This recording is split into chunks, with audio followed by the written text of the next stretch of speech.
السلام عليكم ورحمة الله.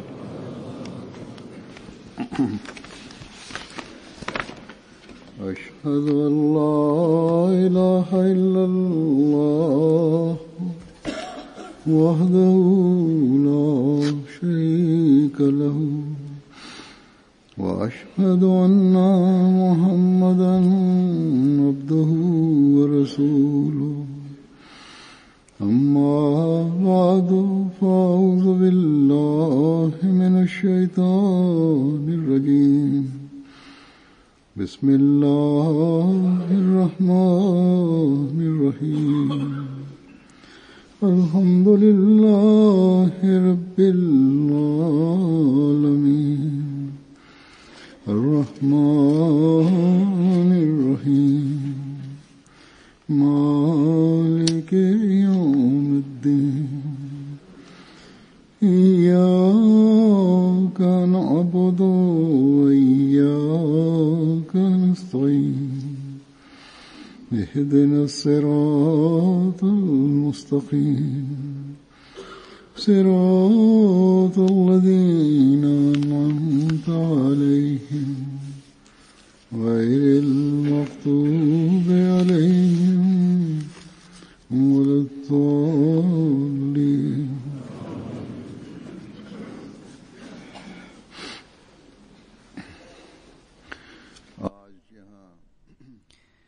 لقد كسفت الشمس اليوم هنا وكذلك في بعض الدول الأخرى،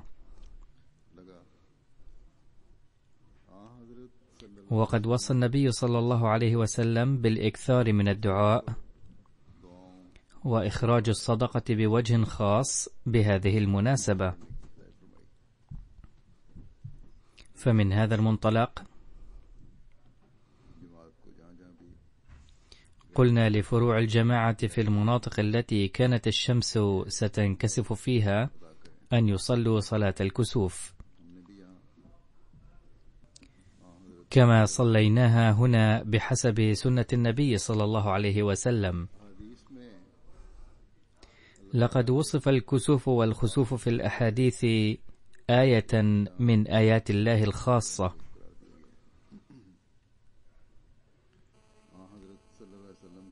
وكان الكسوف والخسوف من أعظم العلامات لبعثة المسيح الموعود بحسب قول النبي صلى الله عليه وسلم.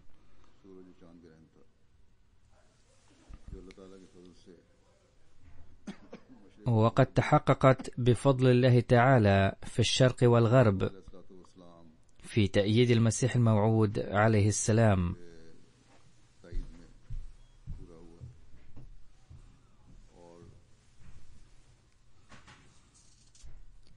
فمن هذا المنطلق لآية الخسوف والكسوف صلة متينة بالمسيح الموعود عليه السلام وجماعته.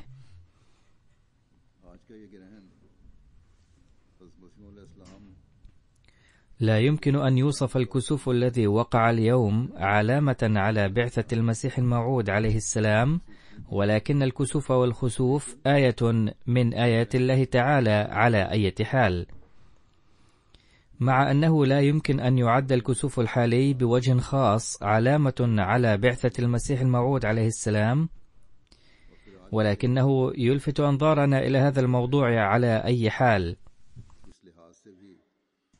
الكسوف الذي وقع كعلامة بعثة المسيح الموعود عليه السلام والكسوف الذي وقع اليوم يلفتان النظر إلى تلك الآية من منطلق آخر أيضا، وهو أن الكسوف الحالي قد حدث يوم الجمعة، والمعلوم أن ليوم الجمعة أيضا صلة خاصة ببعثة المسيح الموعود عليه السلام. ويلفت الانتباه إلى هذا الموضوع تلقائيا لوقوع كسوف اليوم في شهر مارس آذار، لأن بعد 3 أيام من اليوم سيحل 23 من آذار مارس، وهو يوم المسيح الموعود عليه السلام كما هو معروف. إذن هذا الشهر وهذا اليوم وهذا الكسوف يذكرنا بتاريخ الجماعة من جوانب مختلفة. عندما جمعت النصوص حول خطبة صلاة الكسوف خطر ببالي أن أتحدث في خطبة الجمعة أيضا حول الكسوف، وأقدم لكم مقتبسا أو مقتبسين مما قاله المسيح الموعود عليه السلام عن نبوءة النبي صلى الله عليه وسلم المتعلقة بالكسوف والخسوف. كذلك سأقدم أقوال بعض صحابته عليه السلام أيضا الذين انضموا إلى الجماعة بعد مشاهدة ذلك الكسوف والخسوف وازدادوا إيمانا.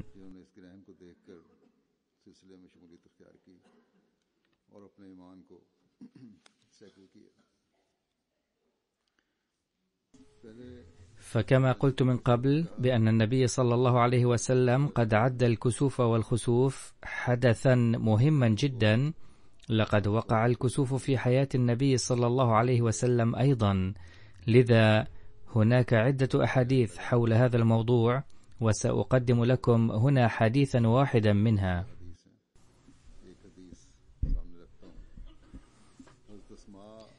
عن أسماء رضي الله تعالى عنها قالت: أتيت عائشة وهي تصلي فقلت: ما شأن الناس؟ فأشارت إلى السماء، فإذا الناس قيام، فقالت: سبحان الله. قلت: آية؟ فأشارت برأسها: أي نعم. فقمت حتى تجلاني الغشي فجعلت أصب على رأس الماء، وذلك لأن النبي صلى الله عليه وسلم أطال الصلاة كثيرا. فحمد الله تعالى النبي صلى الله عليه وسلم وأثنى عليه، ثم قال: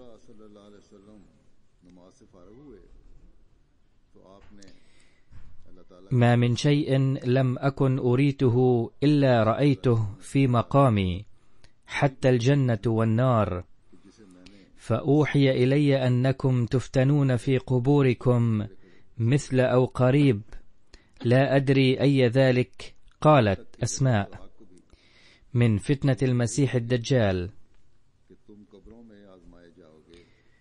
يقال: ما علمك بهذا الرجل؟ فأما المؤمن أو الموقن لا أدري بأيهما. قالت أسماء: فيقول: هو محمد رسول الله جاءنا بالبينات والهدى، فأجبنا واتبعنا. هو محمد ثلاثا، فيقال: نم صالحا، قد علمنا إن كنت لموقنا به. وأما المنافق أو المرتاب لا أدري أي ذلك. قالت أسماء: فيقول: لا أدري، سمعت الناس يقولون شيئا فقلته.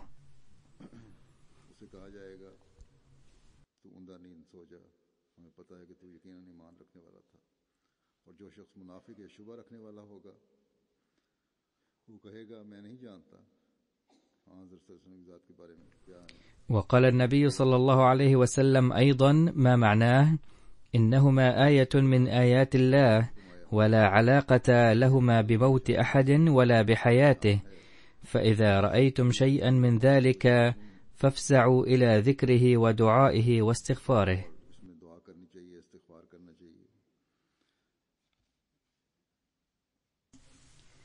الآن أقدم لكم مقتبسا من كلام المسيح الموعود عليه السلام عن نبوءة الكسوف والخسوف. يقول حضرته عليه السلام: ومما يثير عجب الكبير أن المشايخ لا يميلون إلى قبول الحق على توالي ظهور الآيات، أفلا يرون أن الله تعالى يهزمهم عند كل موطن؟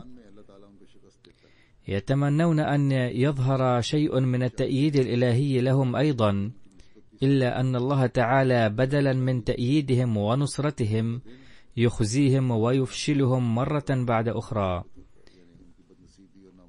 على سبيل المثال، في الأيام التي اشتهر فيها من خلال كراسات التقاوم التقليدية أن خسوف القمرين سيحدث في شهر رمضان في هذه السنة، ولما خطر ببال الناس أنه آية على ظهور الإمام الموعود، أقض ذلك مضاجع المشايخ، فخافوا أن يميل الناس نحوي، إذ لم يكن في الميدان أحد أعلن أنه المهدي والمسيح، فحاولوا طمس هذه الآية، إذ بدأ بعضهم يقول: لن يحدث الكسوف والخسوف في رمضان القادم، ولا يكون إلا لدى ظهور إمامهم المهدي. ولكن لما حدث الكسوف والخسوف اخترعوا حيلة أخرى، إذ قالوا لم يحدث هذا الكسوف والخسوف موافقا لكلمات الحديث، لأنه قد ورد في الحديث أن القمر ينخسف لأول ليلة من رمضان والشمس تنكسف في منتصفه.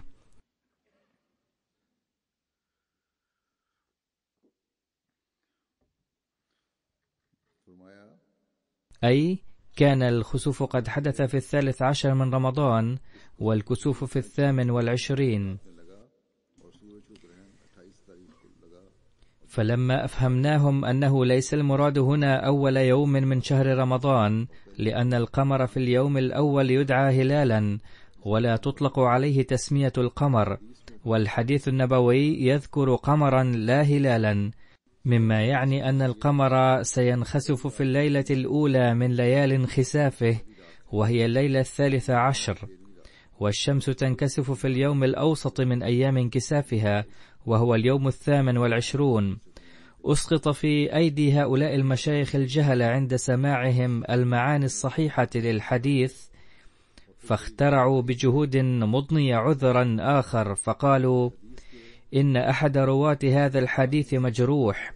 فقيل لهم إذا تحققت النبوءة الواردة في الحديث فما قيمة هذا الجرح المبني على الشك مقابل الحدث اليقيني الذي يشكل دليلا قويا على صحة هذا الحديث؟ أي أن تحقق هذه النبوءة يدل بوضوح أنه كلام صادق، والقول بأنه ليس صادقا وأنه كاذب يدخل في حكم إنكار البديهيات. ولقد اتبع المحدثون القاعدة التالية دوما: اليقين لا يزول بالشك، فإن تحقق هذه النبوءة بحسب مدلولها في عهد مدعي المهدوية يشكل برهانا يقينيا على صدق من أنبأ بهذه النبوءة. أما القول بأن لنا كلاما في تصرفات أحد رجال هذا الحديث فهو أمر ظني وليس إلا التخمين. ثم قد يصدق الكاذب أيضا. بالإضافة إلى ذلك فإن هذه النبوءة ثابتة بطرق أخرى أيضا، فقد أوردها بعض أكابر الأحناف أيضا، فليس من العدل في شيء إنكار مثل هذا الأمر، بل هو عناد وتعنت واضح. فلما تلقوا مثل هذا الرد المفحم والمسكت اضطروا للقول بأن الحديث صحيح، ولا يفهم منه إلا أن ظهور الإمام الموعود وشيك، ولكن ليس هذا الرجل بالإمام الموعود، بل هو غيره الذي سيظهر بعده في زمن قريب. ولكن ردهم هذا أيضا بدا واهيا وباطلا، لأنه لو كان ثمة إمام آخر لظهر على رأس القرن كما يدل عليه فحوى الحديث، فقد مضى إلى الآن 15 عاما من القرن الجاري أيضا ولم يظهر إمامهم بعد. وما كان ردهم الأخير إلا أن قالوا عنا إنهم كفار، فلا تقرأوا كتبهم ولا تقابلوهم ولا تسمعوا لقولهم، لأن كلامهم يؤثر في القلوب. فكم يبعث هذا الموقف على العبرة، بحيث أصبحت السماء معارضة لهم كما عارضتهم الأوضاع الراهنة للأرض أيضا. وكم يدل هذا على خزيهم، بحيث تشهد السماء ضدهم من ناحية، ومن ناحية أخرى تشهد عليهم الأرض بسبب الغلبة الصليبية فيها. ثم قال حضرته في موضع آخر: لقد ظهرت لنا آية الخسوف والكسوف، وبرؤيتها قد انضم إلى جماعتنا مئات الناس، ولقينا بهذا الخسوف والكسوف سرورا وحبورا، ولقي الخصوم ذلة وهوانا. فهل يمكنهم أن يحلفوا على أنهم كانوا يحبون أن يظهر الخسوف والكسوف في وقت أعلن فيه أنني المهدي الموعود، وعلى أن لا يرى لهذه الآية أثر في البلاد العربية؟ فما دامت قد ظهرت خلافا لرغبتهم، فلا شك أن قلوبهم تأذت بها واعتبروها سببا لذلتهم. الآن أذكر لكم بعض الأحداث من حياة صحابة المسيح الموعود عليه السلام. يقول حضرة غلام محمد رضي الله عنه: في الماضي كان يسكن في قريتي شيخ اسمه بدر الدين، وكان عمري يوم ذاك 15 سنة تقريبا. ذات يوم كنت أقف مع المولوي بدر الدين أمام بيته، إذ انخسفت الشمس، فقال المولوي المحترم: سبحان الله، قد ظهرت علامات المهدي وحان أوان بعثته. وبعد مدة قصيرة انضم حضرة المولوي إلى الجماعة الإسلامية الأحمدية، وكان حضرته سليم الطبع ومخلصا جدا، فقد بذل جهودا متواصلة على مدار سنة كاملة حتى وفق لإقناع والديه وزوجته للانضمام إلى الجماعة. ثم كتب الحافظ محمد حياة المحترم من سكان قرية لاليان في مقال له بعنوان الأحمدية في لاليان: إثر رؤية آيتي الخسوف والكسوف نشأ في قلبي دافع، وقال: كذلك إثر تحقق آية في 1894 نشأ في القلوب رغبة في التأكد من ظهور الإمام المهدي واقتراب القيامة. وتفيد الروايات أنه كان في قلوب الناس اضطراب عما يحدث عن قريب، إذ قد اقتربت القيامة. وفي ذلك العصر كان ذكر هذه الآيات على ألسنة الناس عادة. فقد نظم الحافظ محمد لكهوكي علامات ظهور الإمام المهدي باللغة البنجابية في كتابه أحوال الآخرة، وكذلك أحد أصحاب الزاوية من قرية لاليان والشاعر الصوفي ميا محمد صديق لالي أيضا. فقد ذكر هذه العلامات في كلامه، أي كتب في قصائده عن هذه العلامات أن القمر سوف ينخسف في الليلة 13 وتنكسف الشمس في اليوم 27، وهنا أخطأ، إذ كان ينبغي أن يكون 28، وقد كتب ذلك باللغة البنجابية. باختصار يقول إن ذكر هذه العلامات كان يجري في كل بيت، والعامة كانوا يرتقبون بعثة إمام الزمان. في هذه الظروف شكل مولانا تاج محمود المحترم والصلحاء الآخرون بالتشاور وفدا للذهاب إلى قاديان وزيارة الإمام المهدي شخصيا، ولكي يفحص هذا الوفد جيدا تحقق جميع علامات المهدي المذكورة في الروايات المختلفة. وإذا وجدوا أن العلامات قد تحققت فتجب البيعة. الأشخاص الذين اختيروا لتشكيل هذا الوفد كانوا 3، وهم شيخ أمير الدين المحترم، وميا صاحب الدين المحترم، وميا يار محمد المحترم. انطلق هذا الوفد مشيا على الأقدام، وكان عندهما روبية ونصف فقط لنفقات السفر، إذ كان الوفد بحسب بعض الروايات يضم شخصين فقط، وهما ميا صاحب الدين وشيخ أمير الدين. باختصار كان عندهما روبية ونصف فقط، وكان الوقت آذار، حيث كان القمح سيحصد عن قريب، وكان هؤلاء يقطعون مسافة 10 أميال أو 12 ميلا كل يوم مشيا على الأقدام. وعندما كانا يجوعان يأخذان من الفلاحين سنابل القمح ويحمصانها ويأكلانها، وإذا وجدا أي سكن أو مزرعة قريبا باتا هناك.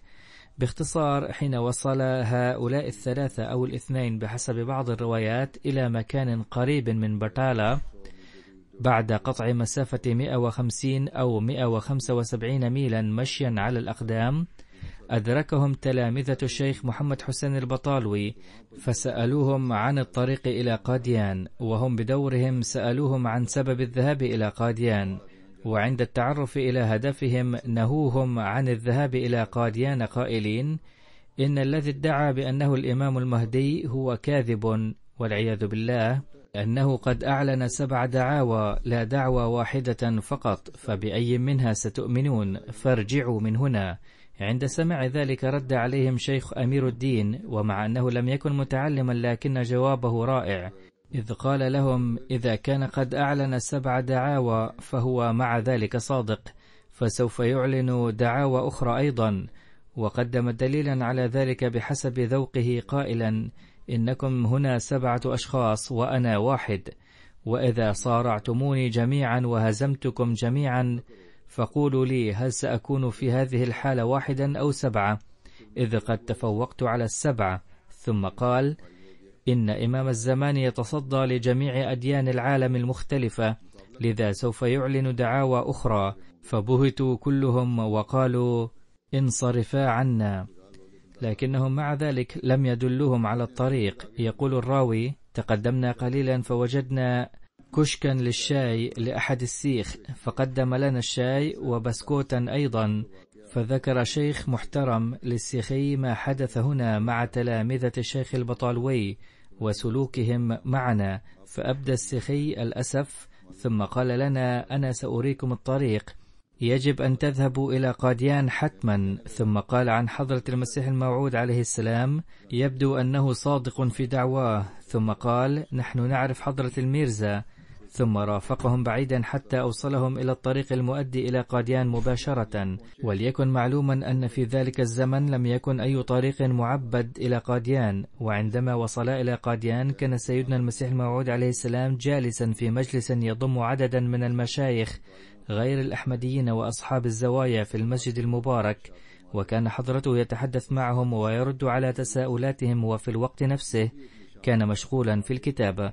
وكان ذلك أيضا آية، إذ كان قلمه يسيل كأن مقالا ينزل على قلبه من الغيب، وفي الوقت نفسه يكلم الحضور في المجلس أيضا، وقلمه لا يتوقف. تم تعريفنا بحضرته عليه السلام. قال الشيخ المحترم: يا سيدي، أتينا من قرية لاليان. فسأل حضرته: أين تقع لاليان؟ معظمكم تعرفونها، وأقول للذين لا يعرفون إن لاليان بلدة، بل قد صارت مدينة الآن، على بعد 8 أميال تقريبا من ربوة، فكان في ذلك الزمن ذهبا من هذه القرية. كان في المجلس حضرة الحكيم مولانا نور الدين المحترم، وكان من سكان بهيرة، لذا كان يعرف قرية لاليان. فقال: يا سيدي، تقع لاليان قريبا من كيرانا ولك بار. فقال حضرته عليه السلام: نعم نعم، منطقة لك ولالي، وذلك لأن حضرته كان قد استمع إلى شعر لالي، وربما بسبب ذلك يعرفه. قال مولانا الحكيم نور الدين: هو جارنا يا سيدي. ولما كان شيخ المحترم والسيد صاحب دين غير مثقفين، فقالا بالبنجابية: يا سيدي، نحن أيضا جيران. ثم سردا أحداث السفر ووقائعه كلها. عندما سمع المسيح الموعود عليه السلام حادث تلاميذ الشيخ البطالوي، قال: انظروا، هذا الشخص غير مثقف، ولكن ما أجمل ما أجاب به وأفحم الخصوم. من علمه هذا الجواب؟ لقد علمه الله تعالى. فأعاد المسيح الموعود عليه السلام هذه الجملة 3 مرات. ثم قال له المسيح الموعود عليه السلام: امكث عندنا إلى بضعة أيام.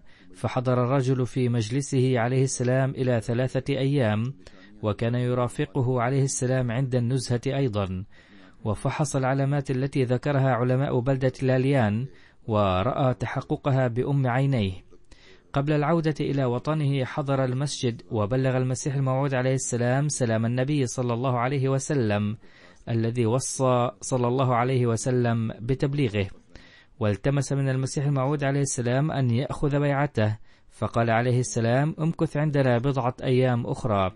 فغرورقت عيناه بسماع ذلك، وأرى المسيح الموعود عليه السلام قدميه، وقال: لقد تورمت قدماي نتيجة سفر طويل، وقد تحملنا عناء كبيرا، ووجدناكم مهديا صادقا، ولا نعلم هل سنبقى على قيد الحياة أم لا، فنرجو أن تأخذوا بيعتنا. فأخذ المسيح الموعود عليه السلام البيعة في المسجد المبارك.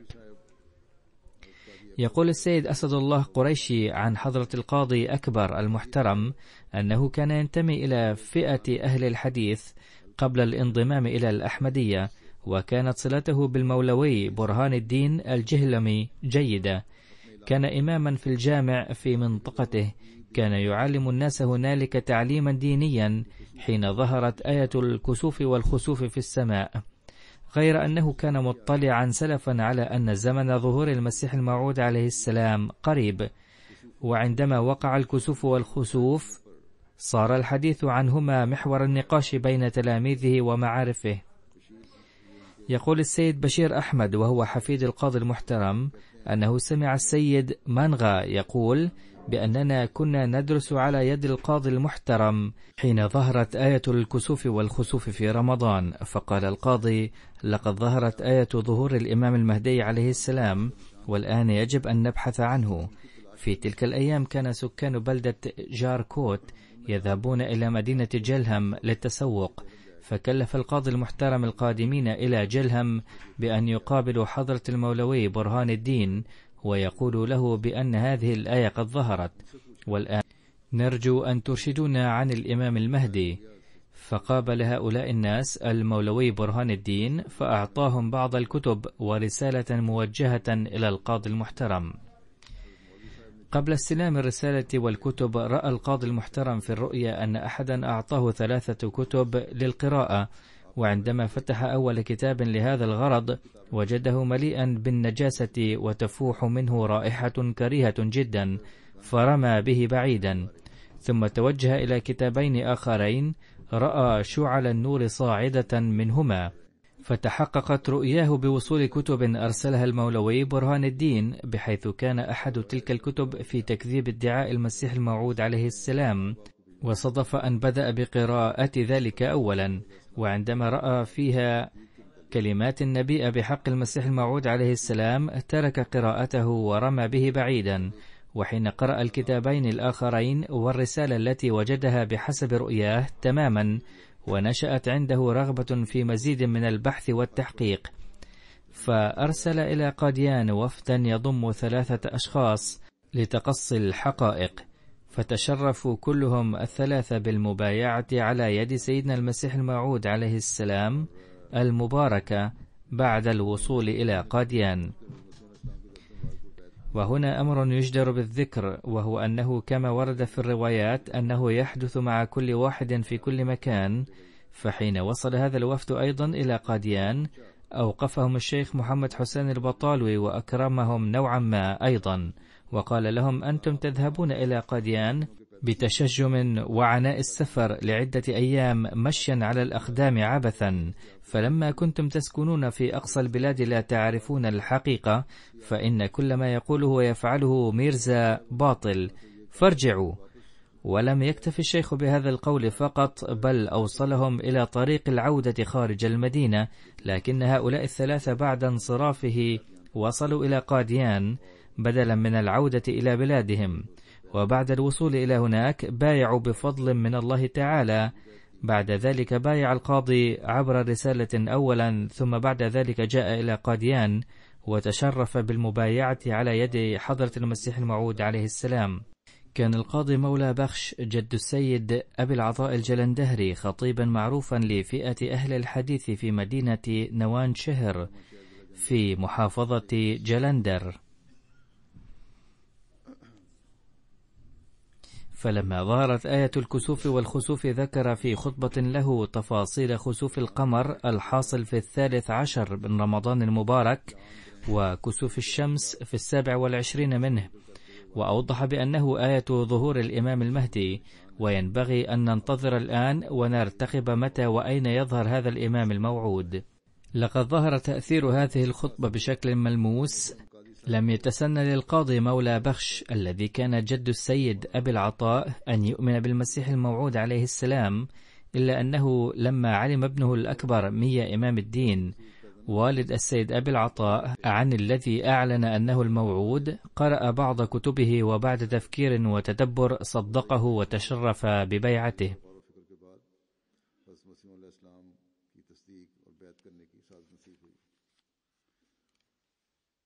روى غلام مجتبى رضي الله عنه وقال: في عام 1901 اطلعت على كتاب در ثمين بينما كنت موظفا في هونغ كونغ، ولما كان العصر بلسان حاله يقتضي ظهور مصلح في الدنيا، وذلك لأن الخلافات التي كانت توجد بين علماء ذلك العصر أصبحت شديدة لدرجة صار كل من كان يملك عقلا سليما يتبرأ من هذه الخلافات ويبحث عن هذا المصلح. فلما قرأت أبياتا من الدر الثمينة وصلت إلى هذه النتيجة أنه إذا كان هذا الرجل صادقا فيا له من حظ إذ وجدنا زمنه، ولكنه إذا كان كاذبا فقد أبدع في الكذب، حيث كتب مثل هذه المجموعة الرائعة من الأبيات. وفي تلك الأيام نفسها رأيت كتاب إزالة الأوهام، لا أعرف من أوصل هذا الكتاب إلى هونغ كونغ. على أي حال قرأت إزالة الأوهام كله، ثم بدأت أناقش إمام المسجد في هونغ كونغ حول محتواه. كانت عند إمام المسجد قصيدة فارسية لنعمة الله الوالي، وكنا نسترشد كثيرا بقراءتها ونقول بأنه عسى أن يكون زمن ظهور المهدي قريبا، بل نقول هذا هو زمن ظهوره. كان والدي فقيها، فلما انكسفت الشمس في رمضان وانخسف القمر أيضا قال لي: لقد ولد الإمام المهدي عليه السلام. يقول إبراهيم بقابوري رضي الله عنه: جاء والد وابنه إلى المولوي عبد الجبار وسألاه: هل يصح الحديث الذي ورد فيه ذكر الكسوف والخسوف من أجل ظهور الإمام المهدي؟ قال المولوي: الحديث صحيح، ولكن حذاري أن تقعا في شرك ميرزا صاحب، لأنه يقدمه دليلا على صدق دعواه، في حين أن الحديث يتعلق بولادة الإمام المهدي وليس دليلا على صدق دعواه. قال الوالد: لقد أجبت أيها الشيخ على استفساري، أما السؤال على من ينطبق هذا الحديث فأقول ردا عليه: لقد قضيت عمري كله في متابعة القضايا في المحاكم، ولم يحدث مرة أن طالبتني الحكومة بإتيان الشهود قبل الدعاء بشيء، وهذه هي حال ميرزا صاحب، فقد سبقت دعواه وظهر الكسوف والخسوف الآن دليلا على صدق دعواه. فلما سمع الشيخ هذا الكلام صمت، ورجع الوالد وابنه إلى قريتهما، ثم وفقهم الله تعالى لقبول دعوة حضرته. وهكذا يعلم الله تعالى الأدلة بنفسه. يقول السيد نذير حسين شاه: كنت في بيتي لما انكسف القمر والشمس، كان والدي يقول إنه آية على صدق ميرزا صاحب، ولقد تأثرت بقوله هذا أيما تأثير حتى وفقت بقبول دعوة حضرته. يقول السيد زين العابدين ولي الله شاه: كان قد اشتهر في ذلك العصر أن حالة المسلمين أصبحت يرثى لها، وبلغنا في آخر القرن 13، وهو الزمن الذي سيظهر فيه الإمام المهدي ويتبعه مجيء عيسى عليه السلام. كانت والدتي تذكر ظهور المهدي ومجيء عيسى بكل فرحة وسرور، وكانت تقول إن زمن ظهورهما قد قرب. وكانت تذكر أيضا أن حدوث كسوف الشمس وخسوف القمر مختص بزمن المهدي، ولقد حدث ذلك، وبعد ذلك وفق الله تعالى هذه العائلة كلها لقبول الأحمدية. يقول ميرزا أيوب بيك: وردت في الدار قطني وغيره من كتب الأحاديث نبوءة حدوث الخسوف والكسوف في شهر رمضان آية على صدق الإمام المهدي. في مارس 1894 حدث خسوف القمر أولا في شهر رمضان، فلما قربت أيام كسوف الشمس في الشهر نفسه خرج أخوان مساء يوم السبت من لاهور قاصدين رؤية هذه الآية مع المسيح الموعود عليه السلام وأداء صلاة الكسوف معه، فوصلا إلى بطالة في الساعة 11 ليلا تقريبا، وكان صباح اليوم التالي هو موعد كسوف الشمس. لاحظوا شوق هؤلاء الشباب وحماسهم. كانت العاصفة تهب والغيوم تسير والرعد يبرق، وكان الهواء يجري في الاتجاه المعاكس فيتصدى لهما ويملأ عيونهما غبارا. وفي هذا الوضع كانا يمشيان من بطالة إلى قاديان. لم يكن بوسعهما أن يخطوا بصورة سليمة، لأنهما لا يريان الطريق إلا عندما يضيء البرق، وكان معهما المولوي عبد العلي من منطقتهما، وعليه فكانوا 3. أراد الجميع أن يصلوا إلى قاديان خلال هذه الليلة مهما كانت الظروف. كان قد قبل هؤلاء الأحمدية، والآن كانوا يريدون أداء صلاة الكسوف مع المسيح الموعود عليه السلام، فوقفوا في الطريق ودعوا الله تعالى بكل تضرع: اللهم يا أيها الإله القادر إله الأرض والسماء، إننا عبادك الضعفاء وقاصدون مسيحك للقاء، ونمشي إليه على الأقدام والبرد شديد، فارحمنا وسهل لنا قطع هذا الطريق، وأبعد عنا هذه العواصف المعاكسة. يقول ما إن خرجت كلمات الدعاء الأخيرة من أفواهنا حتى تغير اتجاه الريح، فأصبحت دافعة لنا من خلفنا ومسهلة لنا قطع المسافة بعد أن كانت في وجوهنا، وبالتالي أصبحت خطواتنا خفيفة لدرجة كنا نشعر وكأننا نطير في الهواء. ولم يمض وقت يسير حتى وصلنا بسرعة إلى النهر، وأصبحت السماء تمطر رذاذا. كان هناك كوخ صغير قرب ماء النهر فدخلنا فيه، وفي تلك الأيام كانت تحدث عمليات النهب كثيرة في أكثر شوارع محافظة جولداسبور. أشعلنا الكبريت فرأينا الكوخ خاليا، وكان به قرصان من المدر ولبنة سميكة، فتوسد كل واحد على واحدة من القرصين واللبنة ونام على الأرض. وبعد قليل أفقنا من النوم فرأينا النجوم طالعة في السماء التي أصبحت صافية ولم يكن بها أي أثر للغيوم والعاصفة. فانطلقنا في ذلك الوقت وتسحرنا على مائدة المسيح الموعود عليه السلام، وصلينا صباحا صلاة الكسوف مع حضرته، وكان ذلك في شهر رمضان. وأمها المولوي محمد أحسن الأمروهي على سطح المسجد المبارك. لقد طالت هذه الصلاة وغيرها ل3 ساعات، أي الصلاة والخطبة وغيرهما. كان كثير من الإخوة قد سودوا الزجاج وكانوا مشغولين برؤية الكسوف من خلاله، وما أن ظهر سواد خفيف على زجاجهم، أي ظهر الكسوف الخفيف، حتى أخبر أحدهم المسيح الموعود عليه السلام أن الكسوف قد بدأ، فعاين حضرته من خلال الزجاج فوجد سوادا خفيفا جدا، أي أن الكسوف قد بدأ للتوه وكان خفيفا. قال حضرته: لقد رأينا هذا الكسوف، ولكن مثل هذا الكسوف الخفيف سيبقى مخفيا عن رؤية الناس، وهكذا ستشتبه آية هذه النبوءة العظيمة. لقد ذكر حضرته هذا الأمر مرارا، ثم بعد قليل بدأ هذا السواد يزحف رويدا رويدا حتى غطى معظم قرص الشمس وجعلها مظلمة. قال حضرته: لقد رأيت في الرؤيا اليوم بصلا وتفسيره الغم، فإن سواد الكسوف كان خفيفا في البداية مما سبب لي شيئا من الغم، ولكن الله تعالى أراني بعده هذه الفرحة. يقول المولوي غلام رسول: كنت أدرس الترمذي على يد المولوي الحافظ عبد المنان في لاهور لما حدث الكسوف والخسوف في 1894. لقد أثر في قلب اضطراب العلماء وقلقهم، ومع أن المشايخ كانوا يهدئون روع الناس كما يهدئ الصبيان، ولكنهم كانوا في داخلهم قلقين بأن القوم سيتوجهون إلى حضرة المسيح الموعود عليه السلام مسرعين بعد رؤية هذه الآية الحقة.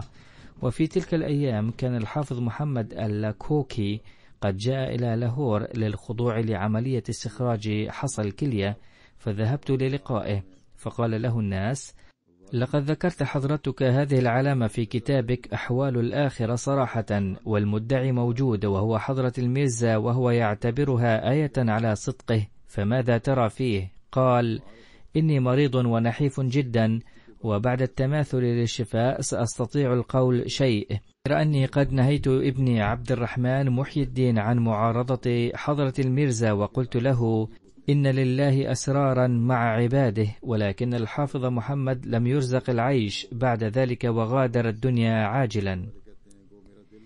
ويتابع الراوي ويقول: ومع أنني كنت قد اقتنعت بقلبي بصدق المسيح الموعود عليه السلام، إلا أنني توجهت إلى أمرتسر من أجل تحصيل علم الحديث، ولما فرغت من تكميل علم الحديث حضرت إلى دار الأمان قاديان، وتشرفت ببيعة حضرة المسيح الموعود عليه السلام. وقال حضرة بهاي عبد الرحمن القادياني في عام 1894: تحققت علامة الكسوف والخسوف الشهيرة عن ظهور مهدي آخر الزمان في شهر رمضان، ولا يزال يتراءى أمام عيني ذلك المشهد، ولا تنفك تدوي في آذاني تلك الكلمات التي قالها ناظر مدرستنا المولوي جمال الدين في غرفة صفنا أمام الطلاب كلهم عن تحقق هذه الآية السماوية، حيث قال: يجب البحث عن مهدي آخر الزمان، لأنه لا بد أن قد ولد في مغارة ما، لأن أكبر علامات ظهوره قد تحققت اليوم. وكنت ضمن طلاب هذا الصف، ولا تزال تتراءى أمام عيني تلك الغرفة ومقامها وحلقة الطلاب فيها، وذلك الكرسي الذي كان هذا المعلم جالسا فيه، والطاولة التي ضرب عليها بيده حين أخبرنا بهذا الخبر.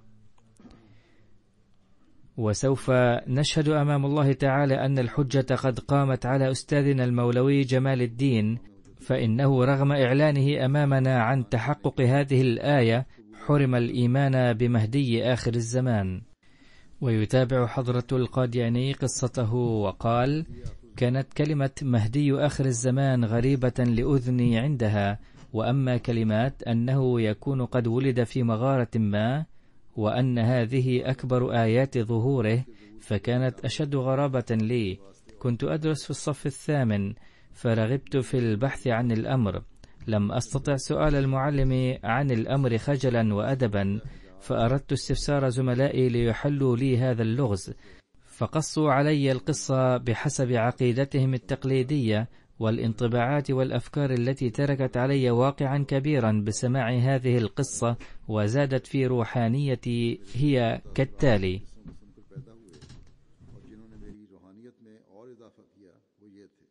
انظروا إلى العقل الخصب لهذا الطالب الذي كان يدرس في الصف الثامن.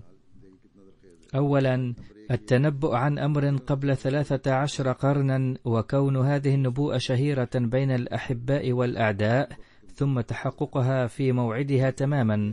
ثانيا، هذه الواقعة ليست نتيجة جهود البشر، بل قد تمت في السماء، حيث لا تصل أيدي الناس ولا تتدخل جهودهم. ثالثا، شخصية مهدي آخر الزمان وقضاؤه على الكفر ونشره الإسلام وتجهيزه جيش الإسلام وقتله الكفار بحد السيف وانتصارات المسلمين. رابعا، الدعاء وحقيقته واستجابة الله لأدعية الناس، ذلك أن أولياء الأمة المحمدية ظلوا يدعون لظهور مهدي آخر الزمان فاستجاب الله لهم وأظهر الموعود. خامسا، تمثل هذه الأمور دليلا واضحا وقاطعا على صدق الإسلام، وأن الإسلام هو وحده الدين المرضي عند الله تعالى والسبيل الوحيد للوصول إليه. هذه الأمور في مجملها أثرت في قلبي وزادتني هذه الواقعة إيمانا وروحانية، فوجدتني تواقا للقاء مهدي آخر الزمان، وبدأت أواظب على الدعاء. كنت أبيت الليالي ساهرا وأقضي النهار قلقا، وكانت فكرة البحث عن مهدي آخر الزمان تغلبني لدرجة أنني رغم صغر سني كنت أخرج إلى بعض الأماكن الخربة المخيفة وأتضرع إلى الله تعالى أحيانا بصوت عال وبكاء حاد ليشرفني بلقاء هذا الإنسان المقدس، حتى استجاب الله تعالى تضرعاتي وشرفني بالإيمان به. وهناك واقعات أخرى أيضا، فهذا صحابي آخر للمسيح الموعود عليه السلام.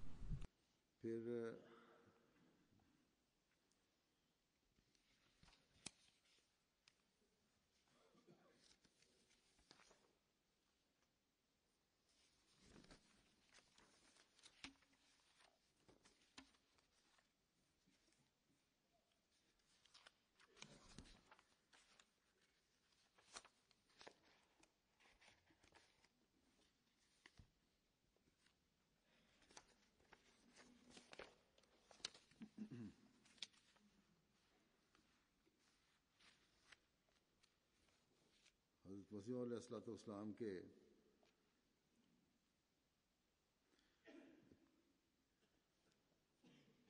एक सहाबी जो حضرة شيخ نصير الدين، وقد ولد في اسكندربور في محافظة جلندر، وتشرف ببيعة المسيح الموعود عليه السلام نتيجة رؤيا رآها. كان من فرقة أهل الحديث، ولكن لم يجد سكينة القلب. كان يسمع في المسجد من المشايخ ما ورد في كتاب أحوال الآخرة، وهو كتاب شهير عن نبوءات آخر الزمان، فكان قلبه يشهد على أنه قد حان وقت ظهور الإمام المهدي، فلماذا لا يظهر؟ وذات يوم كان يصلي في المسجد كالمعتاد، فسمع شيخ المسجد يتحدث عن آية كسوف الشمس وخسوف القمر ضاربا يده على فخذه في قلق شديد، ويقول: الآن سيصدق الناس الميرزا، لأن الكسوف قد وقع حسب النبوءة. فلما تناهى إلى أذنه صوت الشيخ ازداد قلقا، وقال في نفسه: ما هذا الذي يقوله الشيخ؟ إذا كانت النبوءة قد تحققت فهذه مدعاة للسرور والحبور. ثم بدأ هذا الصحابي يدعو الله تعالى بابتهال شديد قائلا: إلهي اهدني بفضلك، فهداه الله عبر الرؤيا، حيث رأى في المنام أن بلاء عظيما هجم عليه، فأطلق عليه النار بالبندقية فغاب البلاء كالدخان.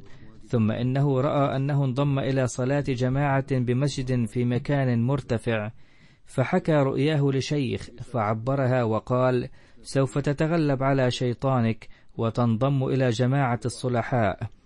وفي تلك الأيام سمع هذا الصحابي عن دعوى سيدنا المسيح الموعود عليه الصلاة والسلام، فجاء إلى قاديان ووجد الأمر كما رآه في الرؤيا، وبايع على يد المسيح الموعود عليه السلام بدون سؤال وتردد.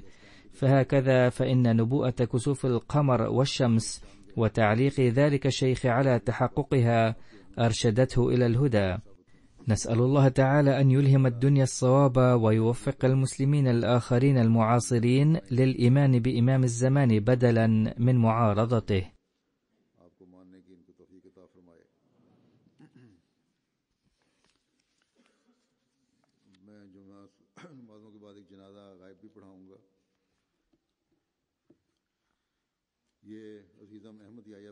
بعد الصلاة سوف أصلي صلاة الغائب على العزيز أحمد يحيى باجوى ابن السيد نعيم أحمد باجوى من ألمانيا، حيث توفي في حادث سير في 11 من مارس 2015 عن عمر يناهز 27 عاما.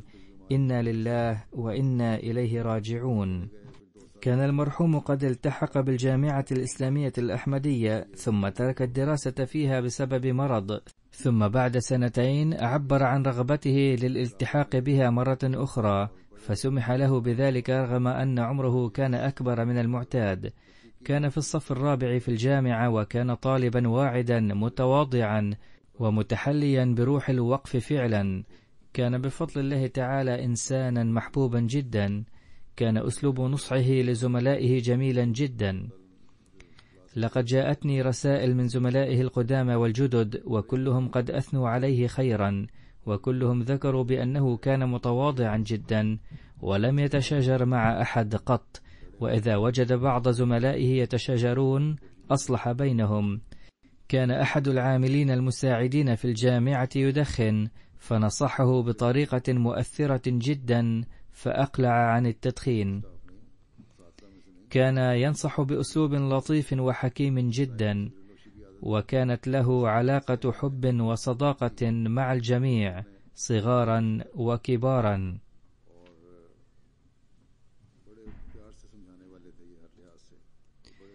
رفع الله درجاته ورحمه وتغمده بمغفرته، آمين. وكما قلت سوف أصلي عليه صلاة الغائب الآن بعد الصلاة إن شاء الله.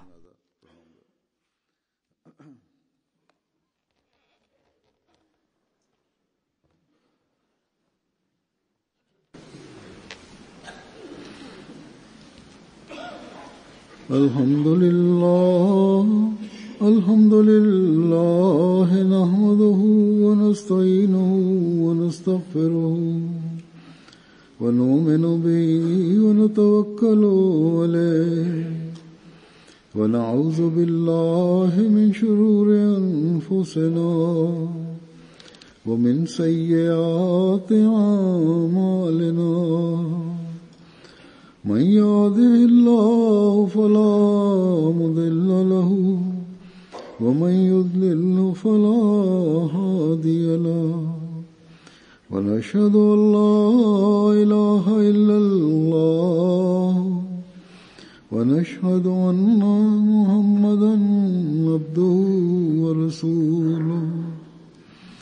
عباد الله رحمكم الله، إن الله يأمر بالعدل والإحسان وإيتاء ذي القربى وينهى عن الفحشاء والمنكر والبغي يعظكم لعلكم تذكرون. اذكروا الله يذكركم وادعوه يستجب لكم ولذكر الله أكبر.